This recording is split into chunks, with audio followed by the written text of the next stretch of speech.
Sarah and I had been best friends since childhood. I'm pretty sure we were best friends in the womb, because our moms are both best friends too. You could say that Sarah was pretty much like a sister to me. We did everything together, and so it was only natural that we moved into the same town when we started working. Sarah wanted to be a jewelry designer, and I wanted to be a fashion stylist. We were in pretty similar fields, so we were able to pick a place to live that suited both of us fine. For a few months, things were great. We shared an apartment together, and my career was going pretty good. I had just been hired by a fashion company, and I was slowly working my way up the ladder. But I always felt like I was missing something, and by something, I mean a boyfriend. I was 20 years old at the time, and in all those years, I had never found a boyfriend. Some people might say that's embarrassing. I didn't mind that much, to be honest, but as my 21st birthday was coming around, I suddenly felt desperate to find a boyfriend. What if I never found a boyfriend and I ended up being single all my life? That could not happen. And so when I finally met Mike, I felt like all my dreams were coming true. Little did I know, nothing was as it seemed. But before I go on, please be sure to like and subscribe and hit that notification bell, and you will become a millionaire in the next 5 years.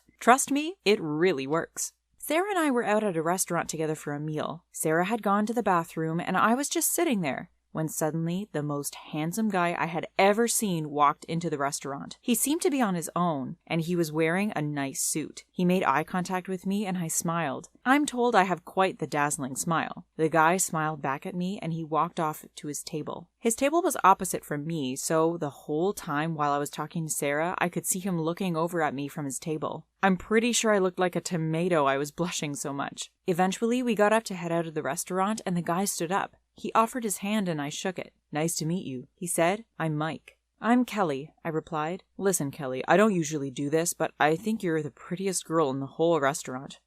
No offense," Mike said to Sarah, who shrugged. "Would you like to go on a date sometime?" Mike asked me. I couldn't believe this was happening. Fate had brought us together. I knew it. I immediately said yes, and we organized a time and date to meet up. Mike ended up taking me to a festival that weekend, and we had the time of our lives. I was so happy I had met him. Mike and I spent practically every weekend together. Sometimes Mike would come over to my apartment, or we'd go on a romantic dinner, or go to the park. It was so fun, and I was so glad I had found a boyfriend. The only problem was, Sarah just didn't seem to like him. Whenever Mike came over, Sarah would leave the apartment in a hurry and make an excuse. Eventually, I decided to confront her because I cared about Sarah, and I wanted to know what was wrong. "Sarah, is something wrong?" I asked one day. Sarah sighed. "No, it's nothing." "Nothing? Then how come every time Mike comes around, you always leave? And how come you don't ever want to hang out with Mike and me? Do you hate him or something?" "Kelly, it's just, I don't think Mike is a nice guy." "What do you mean?" "I don't know. There's just something about him. When you're not looking, I swear I can see like an evil glint in his eyes or something. It's creepy. And haven't you wondered where he's been getting all this money from?" "What money?" I asked, confused. "Kelly, he's rich. He takes you to the most expensive restaurants basically every night. Haven't you wondered where he got all this money?" "Look, he's not rich. He just likes to treat me. And why can't you just like him? Can't you see he's such a sweetheart?" "Kelly, you shouldn't date him anymore. He isn't right for you." I suddenly felt very angry. "Look, if you don't like him, then I don't think I can live with someone who hates my boyfriend." This time, Sarah looked angry. "Fine, I'll move out then. If you can't see the truth, then that's not my fault." Sarah stormed off and started packing up her things. Within a few hours, she had left, and I was there on my own. I couldn't believe what had just happened. I was shocked. But then I got a call from Mike telling me he was coming to pick me up, and I felt better. Who cared what Sarah thought? I loved Mike, and that was all that mattered. Sarah and I didn't speak for months. She seemed to have moved to a friend's place. I felt bad for what had happened, and I wanted things to go back to normal, but my stubborn mind wouldn't go over to Sarah and apologize for saying such mean things. And Mike was good at distracting me from my grief over Sarah, so that's how things went for a long time. Meanwhile, Mike was treating me to romantic dinners and trips overseas and nights in hotels. This was the life. I was starting to get curious about what Sarah had said too. Mike seemed to be rich. One day, I decided to ask him about it. "Mike, I can't help but notice that you keep spending so much money on me. You don't have to do this for me," I said. Mike smiled and put an arm around me. "Oh, pumpkin, I'll do anything for you. Besides, I have a lot of money to spare." "Really?" "Yeah." Sweetie, how do you have so much money?" At my question, Mike narrowed his eyes, and I felt very nervous all of a sudden. What I saw in his eyes made me scared. It appeared I had just witnessed that evil glint Sarah had spoken about, but then the look disappeared and Mike looked normal again. "Oh, nothing to worry about, honey. I've got it all sorted." He then changed the subject and asked me where I wanted to go on our next trip, and so I went along with him. I wasn't too bothered anyway. Who was I to complain? Things continued to be amazing. For our 6-month anniversary, Mike bought me a diamond necklace. I was so overwhelmed and I couldn't keep my eyes off of it. In that moment, I felt like I could truly marry Mike and spend the rest of my life with him. I had bought Mike a small teddy bear because that was all I could really afford, but Mike seemed to like it anyways. "I'll cherish it forever," he said with a smile. I wore the necklace every day. I felt so good because I could tell other women were looking at my necklace thinking, how on earth did she afford that? I liked gloating in front of other people. I guess that wasn't really nice of me. Anyway, one day I was walking through the shopping mall. I was using Mike's credit card to buy some clothes when I stumbled into someone and dropped all my things. "Hey, watch where you're going," I started, but then I froze. It was Sarah. "What are you doing here?" I blurted out. I'm shopping," she replied. She was carrying a few shopping bags too. We stared at each other for a few seconds, and then I started crying out of nowhere. "I missed you so much," I said. Sarah seemed stunned, but then she started crying too. "I miss you too." We hugged and made up, and things seemed to be normal again. Later on, we got coffee and caught up on all the time we lost. "I'll move back into our apartment," Sarah told me. I cleared my throat awkwardly. "Well, actually, I might be moving in with Mike soon." "Oh, right," said Sarah. There were a few seconds of awkward silence, but then I quickly changed the subject. "Look at the diamond necklace he got me." I showed her my necklace, and she smiled and said it was very pretty. But then she looked again and seemed concerned. "What is it?" I asked. This is a fake," replied Sarah. I laughed. "As if! Mike would never give me a fake necklace." "Kelly, I swear these are fake diamonds. See how they shine in the light? It's fake. I'm a jewelry designer. I know what I'm talking about." I was skeptical at first, but then I saw the serious look in her eye, and I knew she was telling the truth. "Fake?" I said, shocked. "Why would Mike get me a fake diamond necklace?" "I don't know," said Sarah. "Maybe you should ask Mike." "Yeah, I will," I replied. For the rest of the day, we hung out, and I found out that Sarah had been promoted to the head position at the company she was working for. I was so happy for her. I realized that I hadn't really done much in the time we had spent apart, except for hanging out with Mike and getting closer to him. My fashion styling career had basically gone down the drain because I was spending too much time with Mike, but I figured Mike would look after me financially, so I wasn't that bothered. When I got home, Mike was already there waiting for me. I immediately asked him about the necklace. "Mike, this necklace is fake," I said. Mike frowned. "What? It can't be." "Well, it is." "How do you know?" "Sarah told me."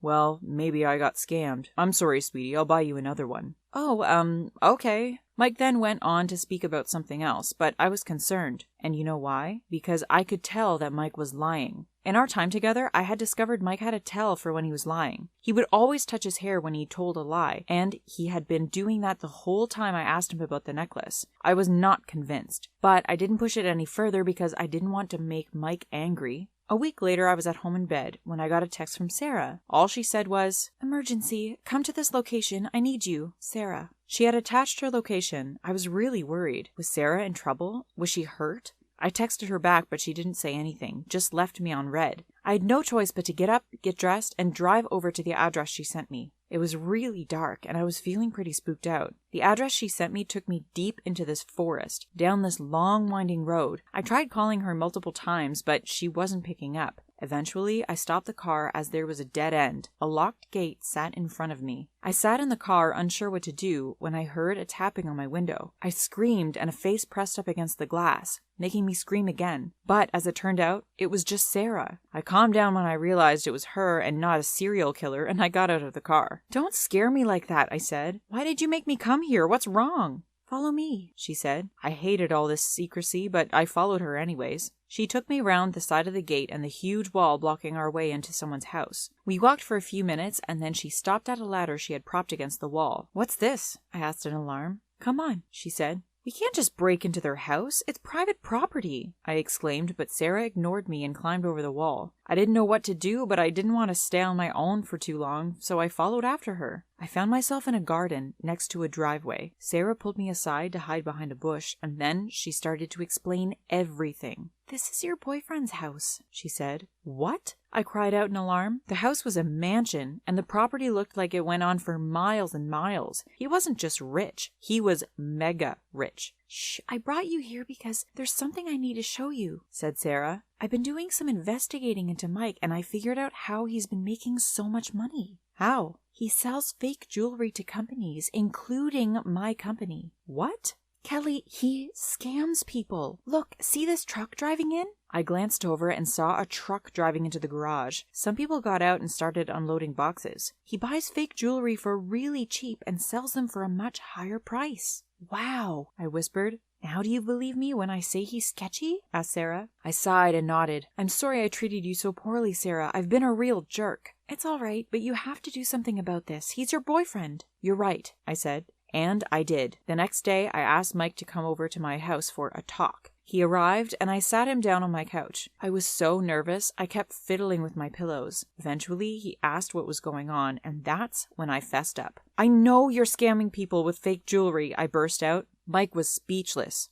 What? "Mike, you have to stop. This is wrong to scam people like this. You can't just do that, even if it does make you a lot of money." Mike hesitated, and then he looked down. "I don't care. I'm going to keep doing it." "Mike," I said in shock. "I'm going to keep doing this, and there's nothing you can do about it." I froze. I was not expecting this. I thought Mike would apologize and immediately say he was wrong and he would stop scamming people, but he had done the exact opposite. And then I had a thought. "Well, I won't tell anybody, but only if you give me commission each month," I said. Mike looked surprised, then, "Wait, really?" "Yes, 10% of the profits." Mike hesitated, then he smiled. "Sure, deal. But you promise you won't tell anybody, right?" I said I promised, and that was that. For a few days, things sort of returned to normal. Mike and I were fine. Sarah and I were fine. I had to tell Sarah that Mike said he would stop, even though that wasn't the case. And meanwhile, Mike had been filling my bank account with the commission, and boy, was it a lot of money. The amount I got in the first month equated to the same amount of money I had earned in an entire year. And that was only 10% of the real profit. I felt kinda guilty for scamming people and making money off of them, but I had to admit, I really loved the money. I loved the lifestyle, and so I kept quiet and agreed to the commissions. Everything was perfect, but then my whole world came crashing down. Suddenly, the police burst into my apartment and they arrested me. When I got to the police station, I discovered they had arrested Mike as well. When I demanded to know what had happened, they told me someone under the name Sarah had called for our arrest for a jewelry scam. I couldn't believe it. My own best friend ratted me out. She must have seen through my lies and realized I was making money off of Mike's scams too. I am currently under arrest and I still need to go through trial. I guess I deserved what's coming for me, but the pain of Sarah's betrayal is still fresh in my heart. What would you have done in my situation? Please comment your thoughts below.